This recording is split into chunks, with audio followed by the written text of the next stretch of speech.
갈릴리 해변 가버나움에 잠깐 계셨던 주님이 6월절 예루살렘에서 지키시기 위해 올라가십니다. 나사렛에는 발걸음도 못하실 정도의 바쁜 일정이었습니다. 유대 광야에서 가나까지, 가나에서 가버나움으로, 가버나움에서 예루살렘까지 모두 404km, 약 400km. 부산이 고속도로로 가면 430km거든요. 부산까지 이렇게 한 주간에 이제 이게 한 주간이 아니라 그 6월절까지 기간 안에 다 행하신 것이죠. 그러니까 우리가 부산까지 간다 했을 때 걸어서 보름 정도 잡아야 됩니다. 그 정도 잡아야 되겠죠. 이는 6월절을 예루살렘에서 지내시기 위함이었습니다. 요한복음은 예수께서 공생의 기간 동안 3번 6월절을 지킨 걸로 기록이 됩니다. 첫 번째는 오늘 본문 성전에서 예루살렘 성전에 올라가셔서 장사하는 사람을 내쫓으시며로 예루살렘 6월절에 계셨습니다. 그러니까 요한복음을 시작하면서 거의 공생애를 시작하면서 불과 한 달 안에 이 6월절을 예루살렘에서 이제 겪으시는 거죠. 그 다음에 두 번째는 갈릴리에서 오병이어의 기적을 일으키는 그때가 6월절이었죠. 내 몸은 생명의 떡이다. 말하자면 이 떡을 이제 6월절에 고기와 그다음에 피인 포도주 이렇게 해가지고 6월절 식사를 하시는 6월절. 그다음에 세 번째 6월절은 예수님이 십자가에서 죽으신 그 주간의 6월절. 그러니까 6월절에서 공생애를 시작해서 6월절을 한번 보냈고 다시 6월절이 돌아왔을 때 십자가에 못 박혀 죽으셨다. 그러면 3년이 아니라 1년하고 2년이라고 봐야죠. 2년이라고 봐야죠. 만 2년 며칠이죠. 만 2년 며칠. 이렇게 예수님의 생애를 우리가 6월절이라는 요한복음의 기록을 통해서 알게 됩니다. 자, 성전에 올라가셔서 첫 번째 하신 게 성전 청소입니다. 장사하는 사람을 내쫓으시면서 이 성전을 헐라 내가 사흘 동안에 일으키리라. 자, 사흘 동안에 일으키리라. 그래서 자신의 죽으심 그리고 일으키리라. 부활 말씀하신 거고 예루살렘의 멸망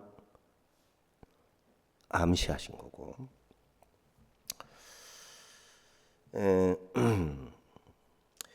자, 갈릴리 바다 두 번째 그 6월절에서는 우병이어와 함께 내가 하늘에서 내려온 떡이라 이렇게 설교를 하셨죠. 그러면서 살리는 것은 영이니 육은 무익하니라.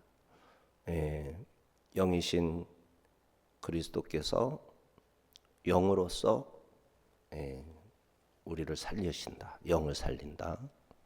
그리고 육은 무익함으로 이제 후에 살리시겠죠.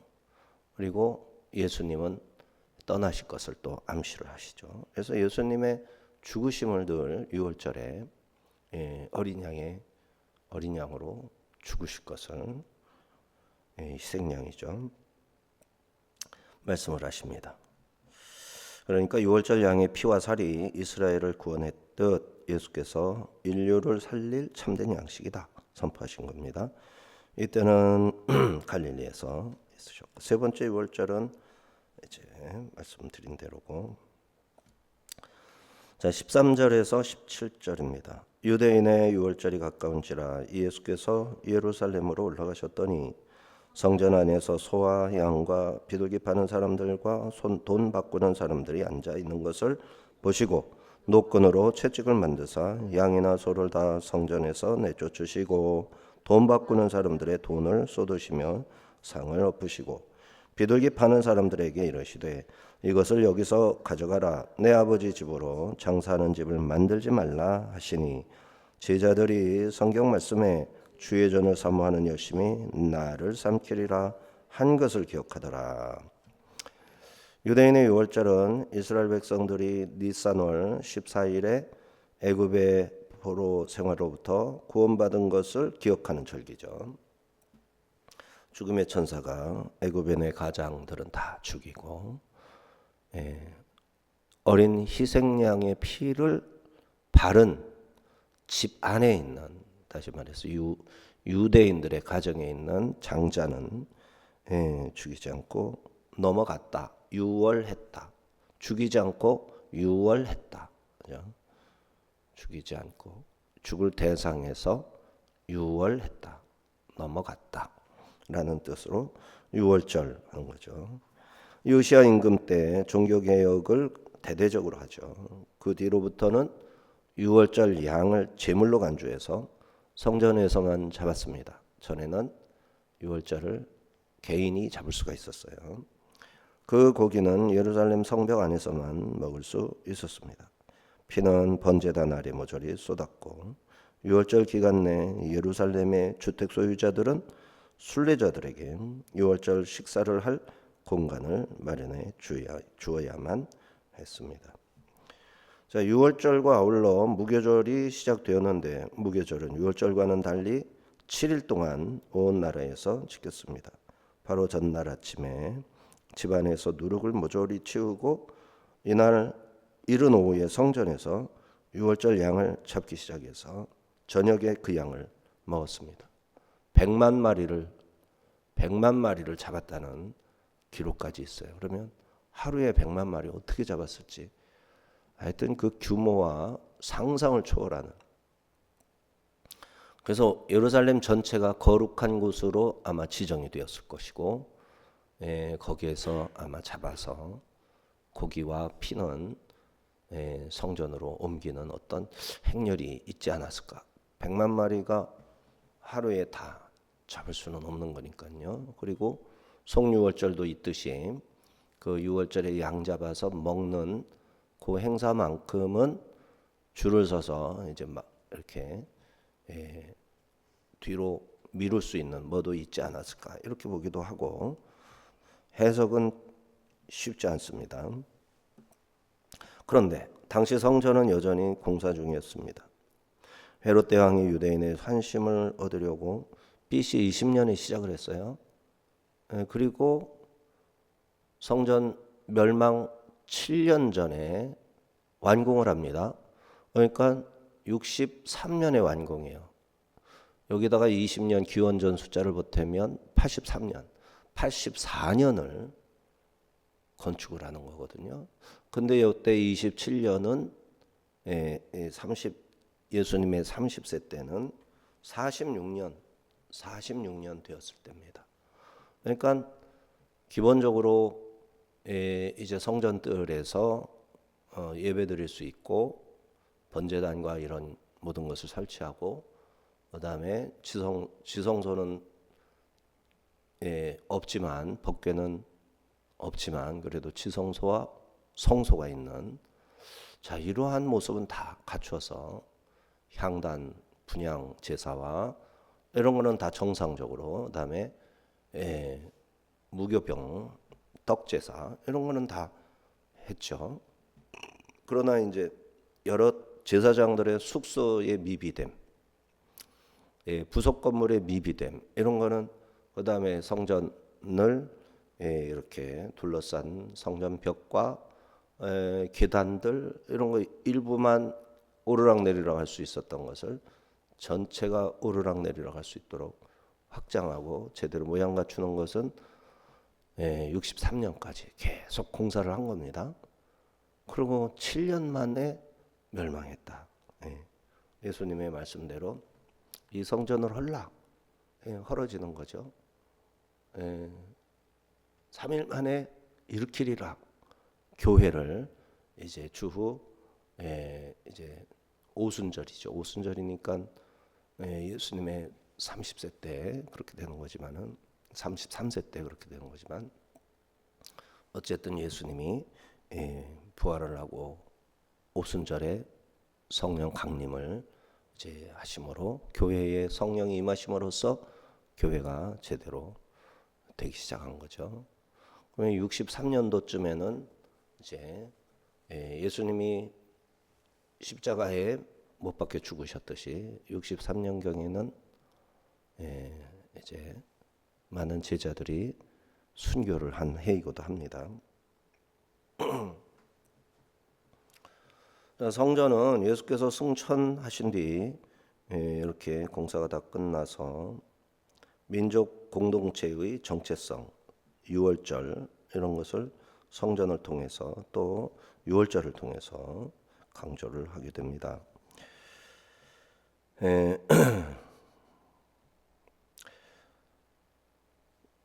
이제 유월절을 지키기 위해서 모여든 사람들은 여러 가지 희생 제물용 가축들을 준비했어야 되니까 얼마나 혼란스러웠겠어요.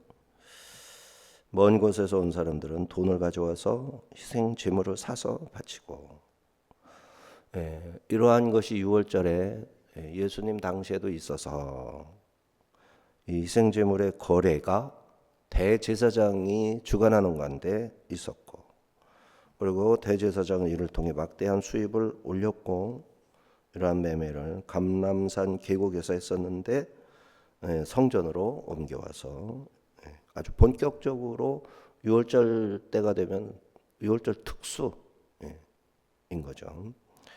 하나님의 거룩한 제사가 지켜져야 할 성전에서 이제 온 백성의 죄를 대속하기 위해 세워진 대제사장이 성전에서 그 제사장의 본연의 직무를 수행하기 위해서 양을 사고 팔고 이게 그래서 엄청 소란하고 떠들썩하고 되었던 거죠. 당시 20세 이상 유대인이 개종하면 이방인이 성소에 바쳐야 하는 성전세도 두로 화폐로만 바칠 수 있도록 이렇게 해놔가지고 이 환전 수입을 사내들인 공의회 이름으로 다 수입이 잡혔어요.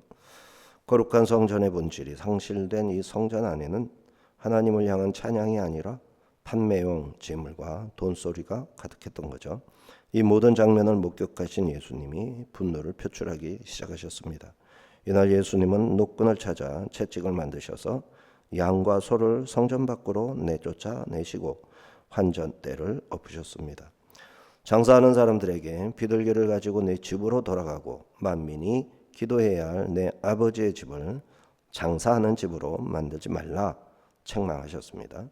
이 모습을 본 제자들은 충격을 받지만 주의 집을 위하는 열성이 나를 삼키고 주를 비방하는 비방이 내게 미쳤나이다. 시편 69편 9절의 말씀을 제자들이 떠올리게 됩니다. 자, 복음서를 기록하는 요한은 약 50년 전이죠. 요한복음의 기록이 이제 뭐 80몇 년, 90년 이렇게 되니까요. 80여 년. 요 한 50여 년 전에 있었던 이 일을 생생하게 기억을 하는 거죠. 본질이 사라져버린 성전에서 예수님은 돈으로 매매하던 성물을 다 쫓아내시고 돈 바꾸는 사람들의 돈도 쏟으시고 상을 엎으십니다. 이로 인해 성전은 갑자기 쏟아져 나온 가축대들, 새들, 그것을 잡으려는 장사꾼들, 그 다음에 환전상들을 상을 엎어버렸으니 동전 굴러가는 소리 등등 소란스럽게 짝이 없었죠. 예수님께서는 성전의 외형만을 뒤집으신 것이 아니었습니다. 몸을 씻는 물을 죄를 씻는 피의 상징인 포도주로 바꾸셨던 것처럼 기능을 제대로 발휘하지 못한 채 왜곡된 신앙에 더럽혀져 가고 있는 성전을 헐고 교회를 다시 세우려 하시는 거죠. 18절에서 20절입니다. 이에 유대인들이 대답하여 예수께 말하기를 네가 이런 일을 행하니 무슨 표적을 우리에게 보이겠느냐. 예수께서 대답하여 이르시되 너희가 이 성전을 헐라 내가 사흘 동안에 일으키리라.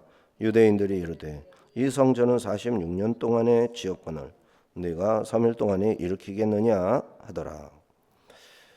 유대인들이 예수님께 행위의 옳음을 입증할 표적을, 네가 하는 일이 옳다는 표적을 내놔라. 증거가 무슨 표적으로, 너 옳다는 표적을 뭘로 보여주겠느냐. 하지만 예수님은 이 유월절에 상을 엎으신 행위 자체가 표적이었죠. 그래서 교회를 헐고, 제도를 헐고, 부패한 예배제도, 제사 시스템을 헐어버리고 예수님께서 친히 몸이 되시고 어린 양이 되시고 자신의 지체로 부른 성도들과 함께 살아계신 하나님께 산 제사를 드리는 참된 예배를 예표하신 거죠. 자, 공관복음에서는 표적이 무엇이냐 하지 않고 무슨 권위로 이 일을 하느냐 해서 공관복음은 권위 논쟁의 기점으로 이 성전 청소, 예수님의 에피소드를 그렇게 권위 논쟁의 기점으로 삼습니다. 자, 거기서 예수님께서는 요한의 권세의 출처를 반문하셨어요. 요한은 무슨 권세로 행하느냐 이렇게 물으셨죠. 요한복음에서 예수님께서는 위험을 잊지 않으시고 이렇게 너희가 이 성전을 헐라 내가 사흘 동안에 일으키리라. 권위 논쟁이 아닌 예수님의 몸으로 산제사를 드리는, 그렇죠? 다시 일으킨 성전 제도, 하나님의 영이 들어가셔서 내주하심으로써 성전이 되게 하는 성도들의 몸, 그 다음에 예수님이 성도들을 불러서 지체를 삼음으로써 교회인 예수님의 몸이 된 그 교회, 그리고 그 교회가 구원의 방주가 되고 예배 장소가 되고 성전이 되어서 하나님께 찬양과 영광을 돌리는 참 예배를 이제 완성을 하는 그러한 메시지 삼으신 거죠.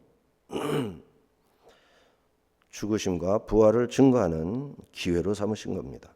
이는 요한복음에서는 성전 청결 에피소드가 첫 번째 유월절에서 일어난 일로 기록하고 있기 때문에 가능한데 나머지 공관복음 마태, 마가, 누가복음은 마지막 유월절로 이렇게 한 번만 양을 줄이기 위해서 그러겠죠.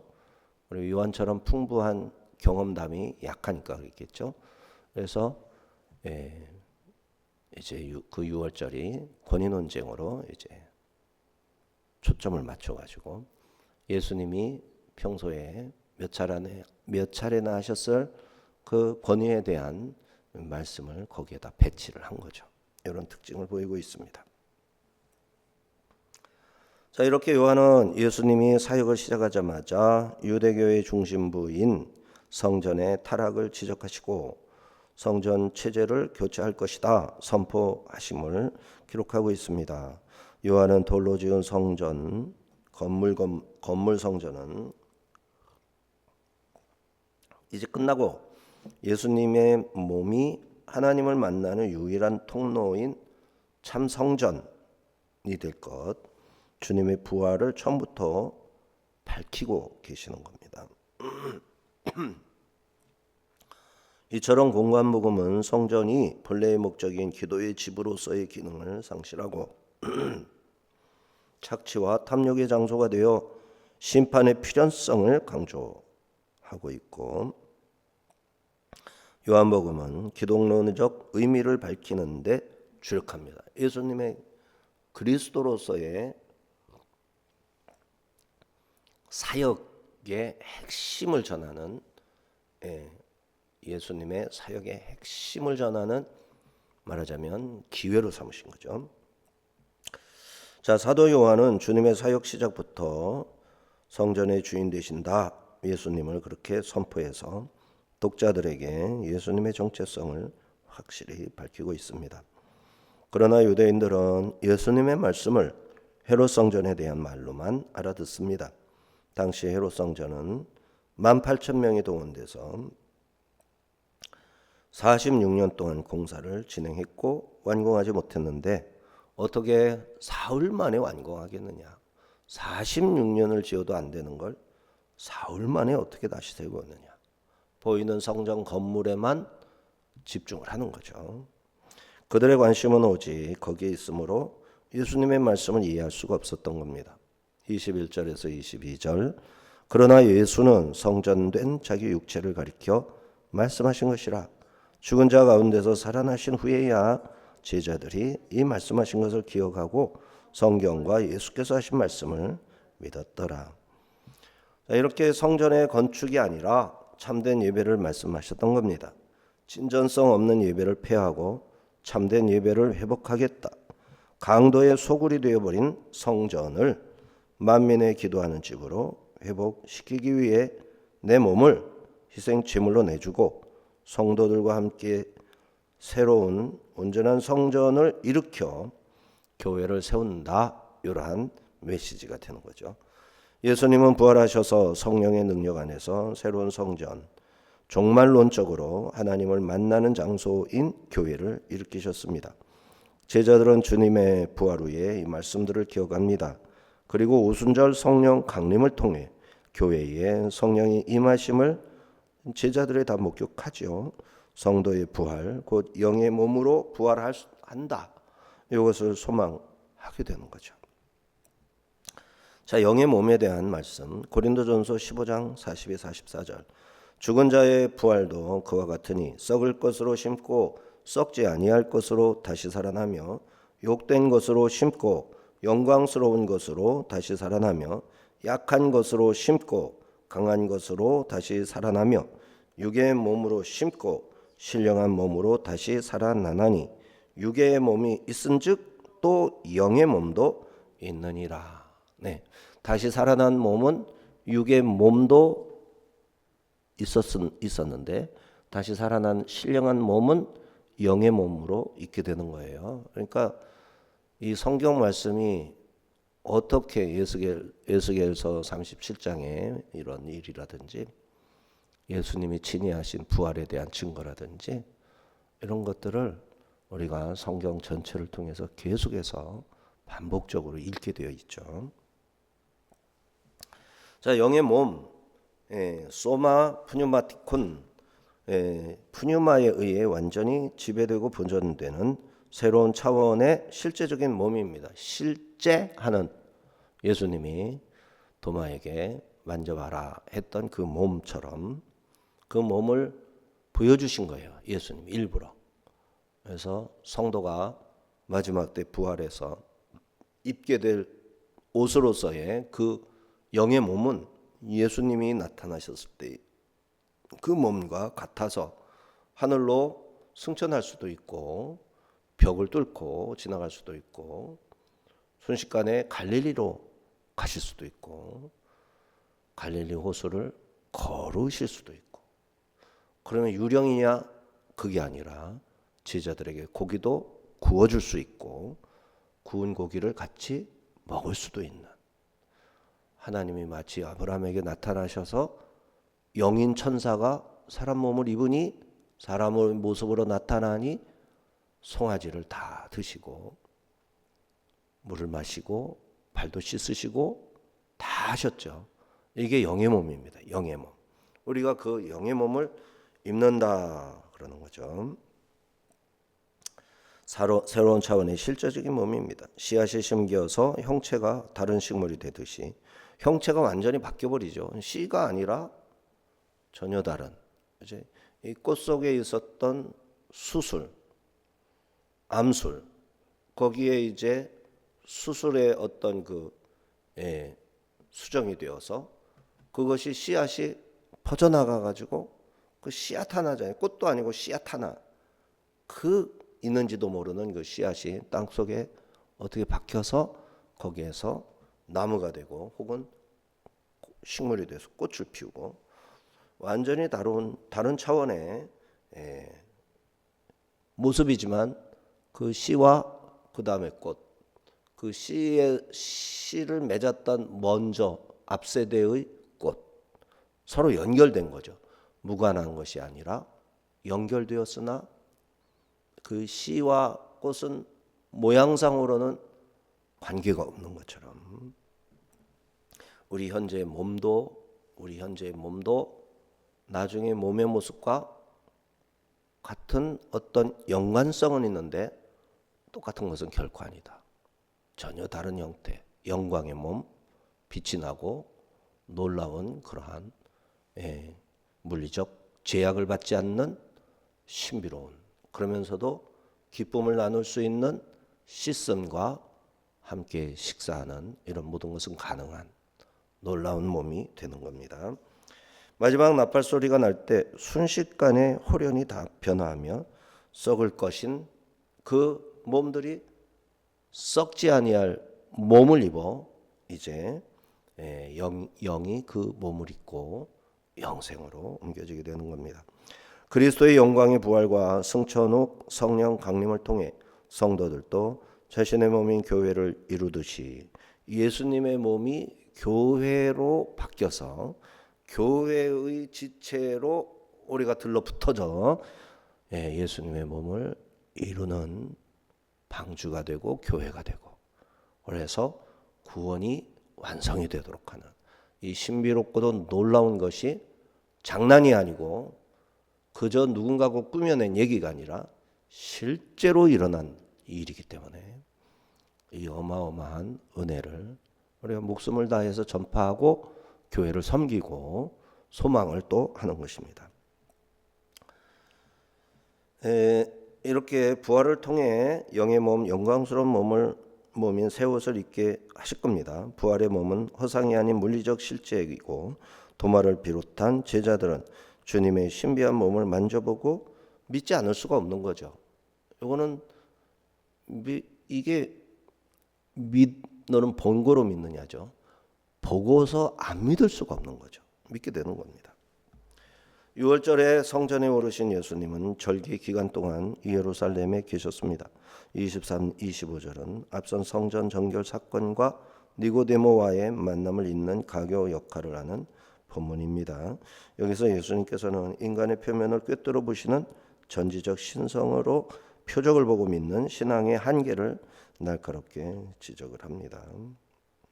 여기에서 예수님이 이제 니고데모 사건으로 이제 예루살렘 인근에서 다 이루어지는 일이거든요. 그래서 예수님은 6월절 제사 후에 오순절 50일 호멜계수를 세잖아요. 이 50일의 상당 부분을 예루살렘 성전에 거하셨던 성전을 출입하시면서 니고데모도 만나시면서 그렇게 지내신 걸로 봅니다.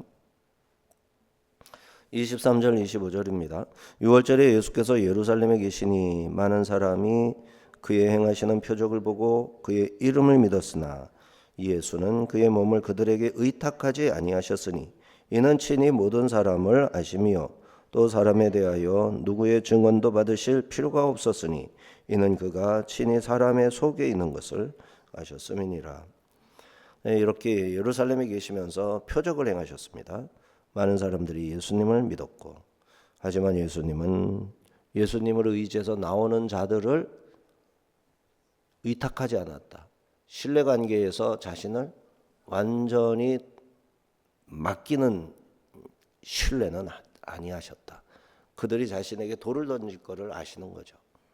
그래서 그들을 아끼고 사랑하지만 아끼고 사랑하는 이들이 나에게 돌을 던질 것을 또한 알기 때문에 그들을 사랑은 하되 그들을 믿지는 않는 거죠. 그 신뢰는 안 하고, 다시 말해서 그들에게 자신을 완전히 넘겨주진 않는 거죠. 왜?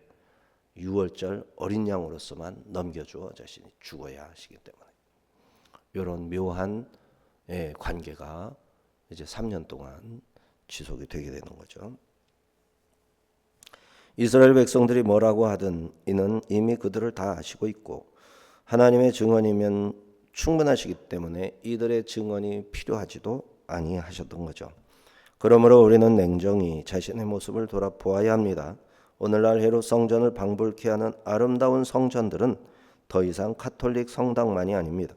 십자가의 복음 대신 샤머니즘의 기복신앙과 다를 바 없는 오늘날 개신교 교회의 메시지들, 자신의 성공을 추구하는 수단으로 종교에 심취하고 있는 수없이 많은 성도들이 무리를 이루어서 이리저리 왔다 갔다 흔들리는 모습들, 이게 남의 일이 아닙니다. 너무나도 쉽게 무너져 내리는 한국 교회의 위험성을 우리가 보고 주님 앞에 매달려 기도하고 올바른 흔들리지 않는 기도, 교회를 주님의 몸으로서 우리가 교회를 세우기 위해 주의 몸의 지체로 철저하게 헌신하는 이러한 소망들이 우리 속에 있어야 되겠습니다. 예수님 당시 성전의 주인 노릇을 하였던 대제사장들, 신앙생활의 심판자로 자처했던 바리새파 사람들, 그리고 백성의 지도자들들 서로 공모하여 예수님을 희생양으로 죽이고 맙니다. 하지만 예수님은 사흘 만에 부활하십니다. 참되고 새로운 성전 신앙으로서의 교회와 말씀의 교사신 성령을 통해 새롭고 참된 신앙을 회복시키신 것이죠. 이렇게 주님께서 하나님의 사랑의 뜻과 자신의 말씀을 그대로 성취하셨기에 우리가 믿게 된 겁니다. 그리고 친히 세우신 하나님의 집을 우리에게 오늘날처럼 맡기셨습니다. 우리는 종말을 앞둔 시대에 합당한 예배를 드림으로 하나님의 집을 세워가야 합니다. 이 일을 행하라고 우리에게도 사명을 맡기셨죠. 우리 아가페 교회가 예수 그리스도를 따르는 그리스도의 몸이고 피의 복음을 생명을 바치기까지 증거하는 공동체인가, 아니면 본질을 잃고 비틀거리는 예수님께 비추어졌던 그 예루살렘 성전의 모습은 아닌가 스스로 냉철하게 돌아봐야 됩니다. 오늘 우리는 하나님의 성령이 거하시는 성전된 우리의 내면을 철저히 살펴볼 도전을 받았습니다. 그리고 내 안에 장사꾼을 몰아내야 합니다. 예배를 드리고 기도를 하면서도 그 목적이 나의 이익과 세상의 형통에만 머물러 있다면 그것은 성전을 강도의 소굴로 만드는 행위가 아니라 할 수 없죠. 또 우리는 46년 된 고집을 허물어야 됩니다. 유대인들은 46년이라는 긴 시간을 자기 공적을 자랑하다가 정작 앞에 계신 하나님이신 예수님을 몰라보고 돌을 던지고 급기야 십자가에 못 박아버렸죠. 나의 과거에 쌓아놓은 공적을 기대하지 말아야 됩니다. 예수님이 그 공적을 기대하는 그들을 사랑하셨지 신뢰, 의탁하지는 않으셨습니다. 영적 교만을 허물고 오늘 나에게 말씀하시는 주님의 음성에 즉각 순종해야 됩니다. 이제 주의 몸이 몸의 지체가 우리가 되었죠. 우리도 건물을 보는 신앙이 아니라 내 삶의 모든 현장에서 주님을 섬기며 주와 동행하는 살아있는 지체로 살아가야 하겠습니다. 우리가 지체로서 연결될 때 세상은 우리를 통해 살아계신 하나님의 영광을 보는 것이에요. 우리가 세상에서 성공해가지고 돈 많고 잘 입고 이럴 때 세상이 하나님 살아계신가 보다 하는 것이 아니라 우리가 아무것도 가진 것이 없어도 예수 그리스도의 몸에 연결이 되어서 그리스도의 몸이 되었다라는 성도들 간의 깊은 신뢰관계와 이러한 영적 연결 상태를 세상이 보면서 살아계신 하나님을 이제 인정하게 된다라는 것이죠. 자, 무너질 세상에서 무너지지 않는 하나님의 나라를 보여주는 통로가 되어야 되겠습니다. 기도합니다.